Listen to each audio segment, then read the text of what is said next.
Okay, amazing. Hi. I'm going to, um, you know what? I'm gonna keep this hidden. By hidden, I mean like minimized. What's this? Oh, this I think docked it. No, this separated the dock. Amazing.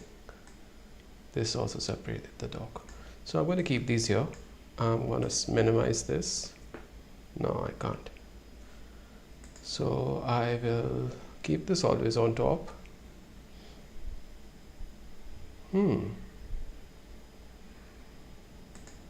But I'm going to move this down.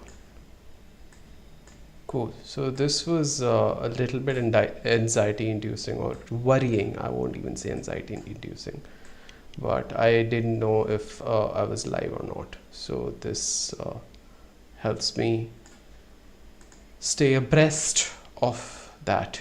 Cool. So let's get things started. In the previous video, we learned all about lambda functions or anonymous functions. And we created this generic function. In fact, we recreated this function that is a built-in function within PHP called array filters, and then we had it produce books which were released after 2015 or before 2000. So it gave us two books, which was The Godfather and I believe Don't Read the News. So I'll show you. Yep, here they are. Stop Reading the News and The Godfather. Cool. So this is a recap of what we did yesterday, and today we're going to learn about separating logic from template. That's such a good topic because as you can see over here, there's so much markup and logic happening together.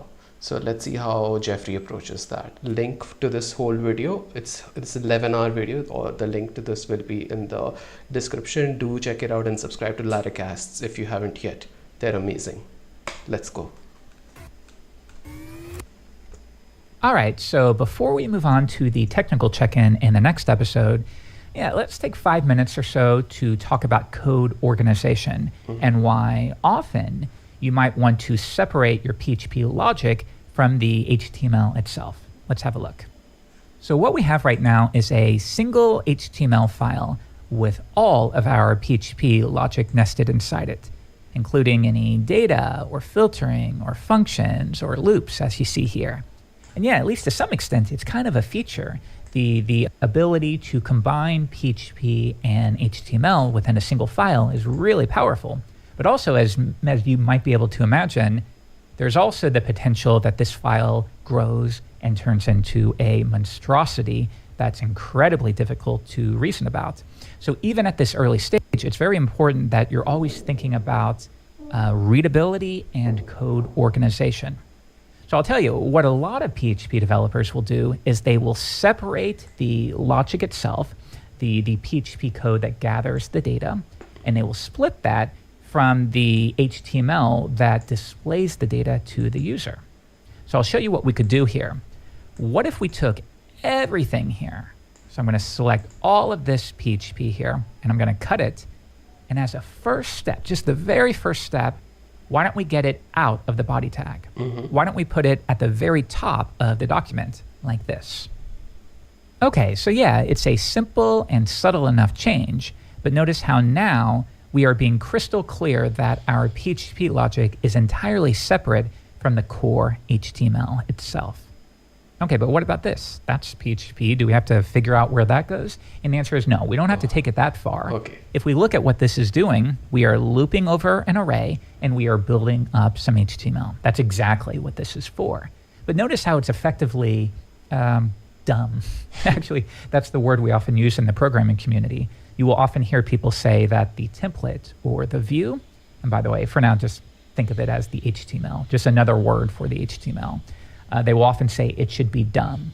And what they mean by that is it probably shouldn't be doing any complex logic. It shouldn't be interacting with external services or the database, maybe ideally. But remember, for any given guideline, you can break it whenever you decide that it's appropriate to break that guideline. But yeah, just as a general rule of thumb, we would like our templates to mostly be kind of dumb. And that is the official jargon we're going to use in this series. Okay. Love it. So this looks good. It's a good first step, but... Okay, pause. Before you get to the but, I have something to chime in with. YouTube is not responding. I don't care.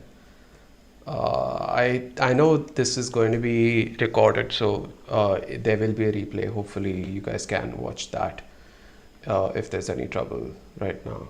So what he's done is essentially what I had done from the beginning, from the absolute beginning. I just took the PHP array, the books array rather, and all of this. In fact, no, the new books was defined upstairs, up above here. So I'm gonna do that as well for each books as book. For each books as book. Okay, cool. This is the entire list, but this here is logic. So I'm gonna cut this out and just make it so that this here is for each loop as well. Not worrying too much about formatting because VS Code should automatically format this on save. See, I saved it, formatted. Yeah, this is so much better. I'm gonna remove the extra lines here.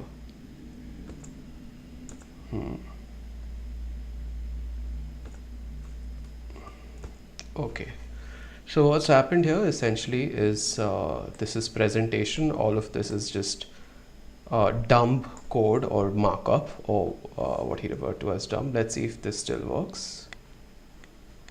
If I top this here and go here, yeah, it still works exactly as expected. Cool. So what I've done is I've separated some of the logic, in fact all of the logic from the presentation here. Now he had a but. I bet he's going to separate this into two different files.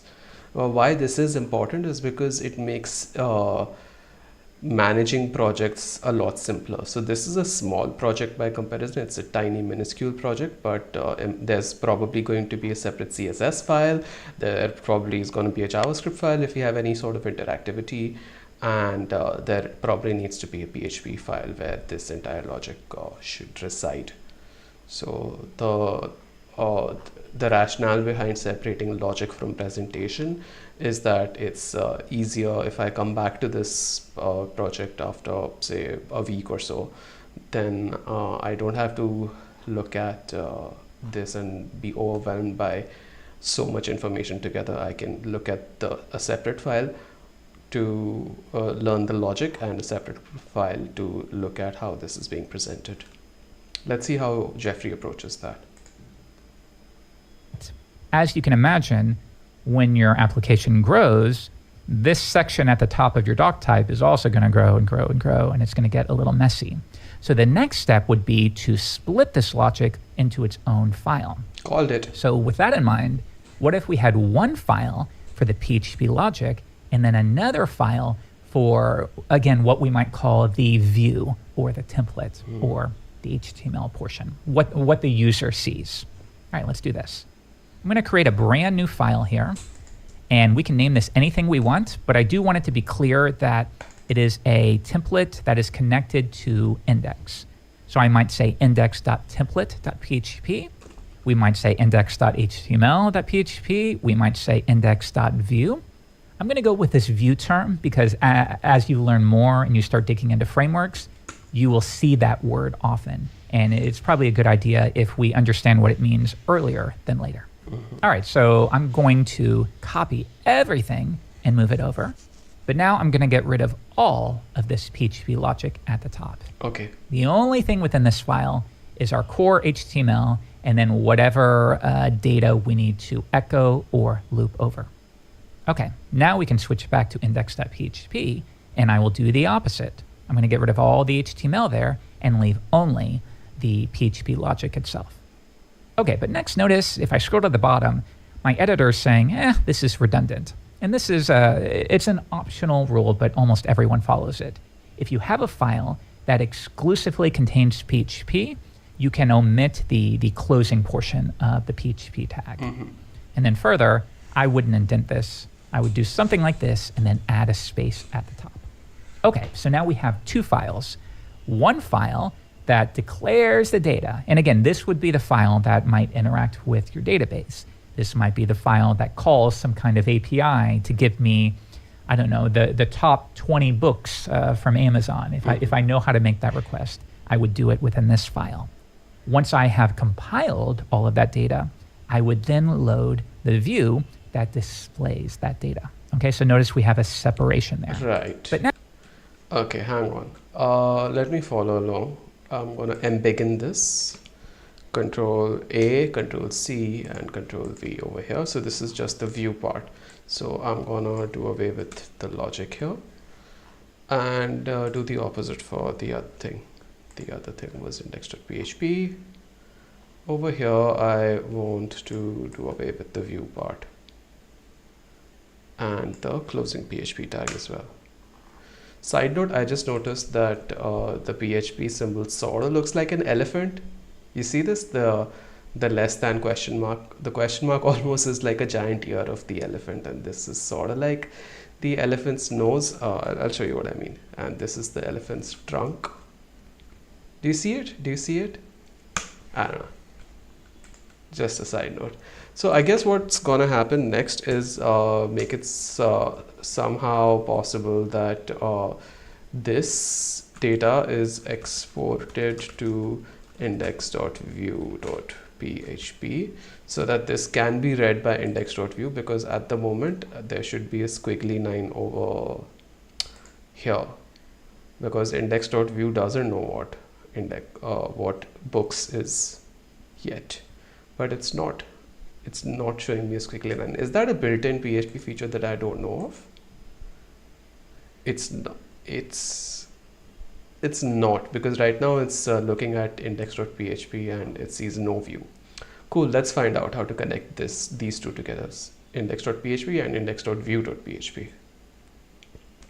Let's go. now if I come back to the browser and I reload, of course I get a blank page. And that's because at the moment, the application doesn't know anything about this view. Just because you create it doesn't mean it's magically referenced anywhere. So let's do this. I'm going to go back to index.php, and I need a way to say load my view or load the HTML. And we can do that at the bottom by saying either require or include. Let's do require. And I'm going to give it the name of the file, index.view.php. Okay, so think about what happens when we load this file. It creates an array of books, it creates a filtered books variable, and then it requires our view, or the HTML. Easy. And yeah, when we say require, just think load. Load the view. Now what's cool is the view will have access to all of the data that was defined in this file, which means even though I didn't create filtered books in this file, it's still going to work, even though you see a squiggly line here. Hold that thought. If I come back to Firefox, yeah, now that is working. So what's going on with the squiggly line here? You're probably only going to see this if you're working along in PHP Storm. Correct. And I think it's confusing, and I'm surprised they do this, but PHP Storm will not follow requires and includes when tracking variables or something like that. But we can solve it pretty easily by opening up settings, and I'm sorry. Pause. I don't think I need to do that because I'm working in VHP. Sorry, not VHP, I said Visual Studio Code. So I will say require index.view.php and semicolon. Let's see if that works.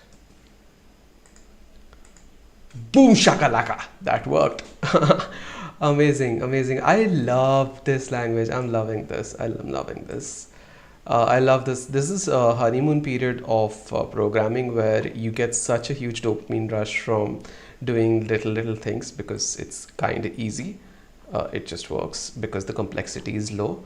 But as soon as the complexity ramps up, things get a lot more challenging. But I'm happy that this worked right now. I'm super happy. Like he said, I'm not getting that error because I'm on VS Code, but let's watch how to fix that on PHP Storm. It's probably like a setting. I'll do it manually. Let's go to PHP Storm, Preferences, Editor, Inspections, and these are all the inspections that PHP Storm will do for any language or for any tool. The one we care about is within the PHP section, all the way down to undefined symbols and then undefined variable, because that was the error that we were seeing. I'm going to turn on this right here, search for variable definitions outside the current file. So let's turn that on as I've done, apply it, and that squiggly line should go away if I return to the view, and it does. Yeah, kind of a weird one, but if you're using Visual Studio Code or Sublime Text, I bet you won't see that at all. Correct. Either way, though, it's still going to work. There's no problem there at all. Cool. All right, so think about what we accomplished in this episode. And by the way, this is like bedrock stuff. It's incredibly important what we're covering in this video. We've learned that it's key to separate your PHP logic from the layer that renders it for the user. And that second layer could be called the HTML. You could call it the view. You could call it the template. They're often used interchangeably. I typically use the word view, which is why we named the file index.view.php. And now notice how much easier it is to reason about. If I need to adjust the PHP logic, I go into index.php and I make my change. If I instead need to tweak the presentation, for example, I don't want to use an unordered list, I want to switch over to divs or a definition list or something. Well, I know that I will make that change within the view layer. And this also is much easier to reason about. Yeah. It has access to some data, and it's, again, effectively dumb. It loops over it, and it renders it for the user. Pretty cool. Love it. Let's check out if they have any homework for today. Not caracasts, laracasts.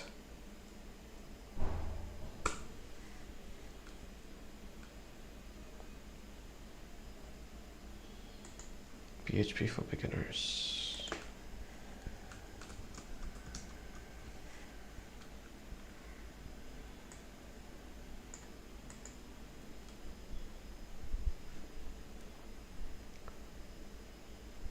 This was the chapter. Do they have homework? No, they don't seem to have any homework for today. Okie dokie. So that was how we separated logic from the template. So this is the logic and this is the template or the view or the HTML. All three things mean the same thing. Thank you again for watching. Once again, huge shout out to Lettercast. Please go subscribe to them. They're fantastic. Easily the best PHP tutorial on the internet today. Cool, that's it from me. Thank you for watching another episode and learning PHP with me. You have a wonderful rest of your day. Take care. Goodbye.